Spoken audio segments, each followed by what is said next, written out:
తెలంగాణ రాజకీయాల్లో ఉద్యమ నేపథ్యం నుంచి ఎదిగిన ప్రముఖ నాయకులు వి శ్రీనివాస్ గౌడ్ ఒకరు. ప్రభుత్వ ఉద్యోగిగా పనిచేసిన ఆయన తెలంగాణ రాష్ట్ర సాధన ఉద్యమంలో చురుగ్గా పాల్గొని ఆ తర్వాత రాజకీయాల్లోకి వచ్చి ఎమ్మెల్యేగా, మంత్రిగా సేవలందించారు. వి శ్రీనివాస్ గౌడ్ పూర్తి పేరు విరుసనుల్లా శ్రీనివాస్ గౌడ్. ఆయన 1969 మార్చి 16న జన్మించారు.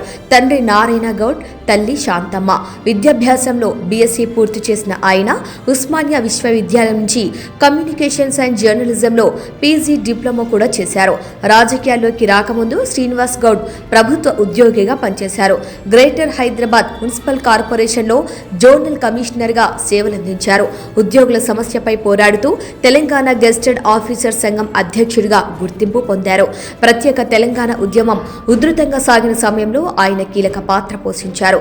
తెలంగాణ పొలిటికల్ జేఏసీ కో చైర్మన్ గా పనిచేస్తూ ఉద్యోగులు మరియు ప్రజలను ఉద్యమంలో భాగస్వామ్యం చేయటంలో చురుగ్గా వ్యవహరించారు.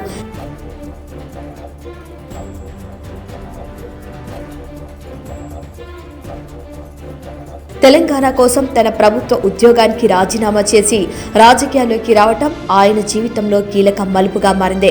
ఇక 2014లో తెలంగాణ రాష్ట్రం ఏర్పడిన తర్వాత ఆయన టీఆర్ఎస్ అభ్యర్థిగా మహబూబ్ నగర్ నియోజకవర్గం నుంచి పోటీ చేసి తొలిసారి ఎమ్మెల్యేగా గెలిచారు. ఇక 2018లో కూడా మహబూబ్ నగర్ నుంచి మరోసారి ఘన విజయం సాధించారు. ప్రజలతో మమేకమవుతూ పాలమూరు ప్రాంత సమస్యను అసెంబ్లీలో ప్రస్తావిస్తూ తన రాజకీయ ప్రస్థానాన్ని కొనసాగించారు. 2019లో కేసీఆర్ మంత్రివర్గంలో ఆయనకు స్థానం లభించింది.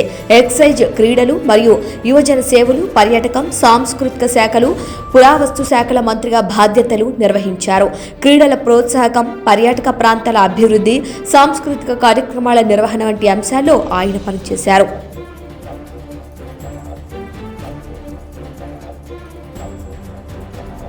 2023 తెలంగాణ అసెంబ్లీ ఎన్నికల్లో మహబూబ్ నగర్ నుంచి బీఆర్ఎస్ అభ్యర్థిగా పోటీ చేసిన శ్రీనివాస్ గౌడ్ ఓటమి చెందారు.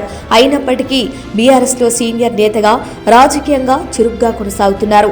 ఉద్యోగి నాయకుడిగా మొదలైన వి శ్రీనివాస్ గౌడ్ ప్రస్థానం తెలంగాణ ఉద్యమకారుడిగా మారి ఎమ్మెల్యే మరియు మంత్రిగా ఎదిగిన ప్రయాణం. తెలంగాణ రాష్ట్ర ఉద్యమం నుంచి రాజకీయ బాధ్యతల వరకు సాగిన ఆయన జీవితం పాలమూరు రాజకీయాల్లో ఒక ప్రత్యేక అధ్యయనం. ఇలాంటి తెలంగాణ ప్రముఖుల బయోగ్రఫీలు, రాజకీయ విశ్లేషణలు, తాజా వార్తల కోసం BC7 న్యూస్ ఛానల్ సబ్స్క్రైబ్ చేయండి.